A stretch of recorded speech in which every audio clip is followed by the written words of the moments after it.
Hello বন্ধুরা, Adobe ইলিস্ট্রেটরের তৃতীয় ক্লাসে আপনাদেরকে স্বাগতম। অ্যাডোব ইলিস্ট্রেটরের আজকে আমার তৃতীয় ক্লাস। আপনারা গত দুটি পর্ব দেখেছেন। যদি না দেখে থাকেন তাহলে আগে আমার গত দুটি পর্ব দেখে আসুন। আমি অ্যাডোব ইলিস্ট্রেটরের সফটওয়্যারটি ওপেন করলাম। ওপেন করার পরে আমার সামনে একটা ইন্টারফেস আসলো। সেই ইন্টারফেসের ভিতরে ওয়েলকাম টু ইলিস্ট্রেটর, আমি এখানে ক্রিয়েট নিউতে ক্লিক করব। তারপরে একটা নতুন পেজ নিলাম।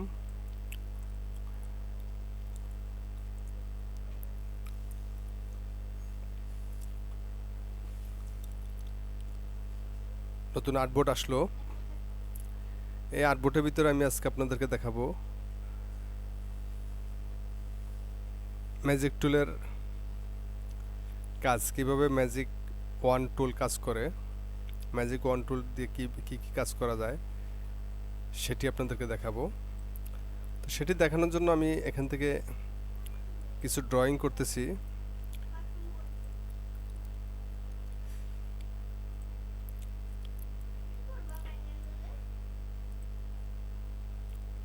কিছু রাউন্ড শেপ নিচ্ছি, রাউন্ড শেপ নিলাম।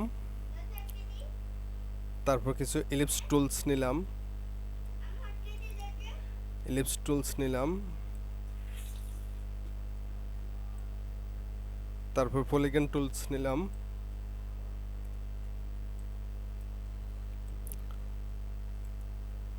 তারপরে এটাকে আমি একটা ট্রায়াঙ্গেল করব, ট্রায়াঙ্গেল নিলাম।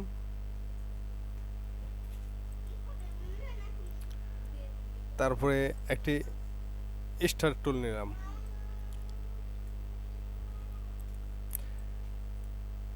এগুলি আমি এখন যে কাজ করতেছি সবগুলোই আমি সিলেকশন টুল দিয়ে করলাম। এখন এখানে আমি ম্যাজিক টুলটাই ইউজ করব। ইউজ করার আগে এখানে আমি যে অবজেক্টগুলো নিলাম সেই অবজেক্টগুলো থেকে কিছু কালারিং করব। এটাতে করলাম লেমন কালার, এটাতে করলাম রেড কালার, আবার এটাতে করব লেমন কালার, এবং এটাতে করব রেড কালার। এই চারটা সাইড কালার করলাম। নিচেরগুলো আবার অন্য কালার করতেছি। তারপর এটাতে করতেছি অন্য আরেকটা কালার। সবগুলো আমি ভিন্ন কালার করতেছি। এখন আমি যেটা করব, ম্যাজিক টুলের কাজ কি?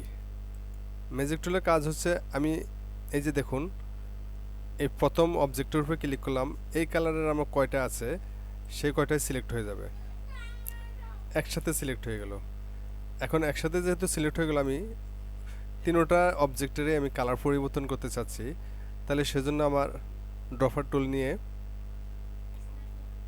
আই ড্রপার টুল নিয়ে এখানে একটি কালার উপরে সিলেক্ট করলেই আমার তিনটি একটি সেম কালার হয়ে যাবে, পরিবর্তন হয়ে যাবে।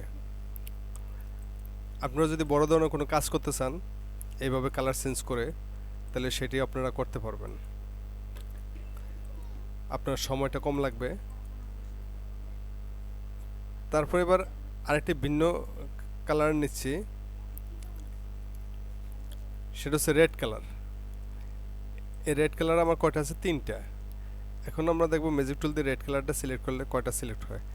দেখুন তিনটাই সিলেক্ট হয়ে গেছে, তিনটাই সিলেক্ট হয়ে গেছে। তাহলে এখন তিনটাকে আমি যদি কালার চেঞ্জ করি, দেখুন কালার পরিবর্তন হয়ে যাচ্ছে, তিনটা একসাথে পরিবর্তন হয়ে যাচ্ছে। ম্যাজিক টুল দিয়ে আপনারা বড় ধরনের কোনো কাজ করতে গেলে, বড় কোনো পরিবর্তন করতে গেলে, কয়েকটি অবজেক্ট পরিবর্তন করতে গেলে, একই কাজ করতে গেলে, সেক্ষেত্রে আপনারা এই কাজটি করতে পারেন।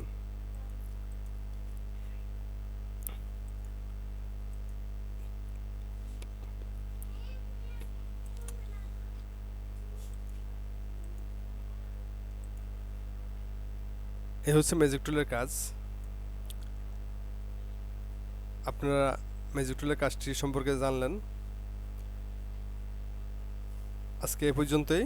সবাই ভালো থাকুন।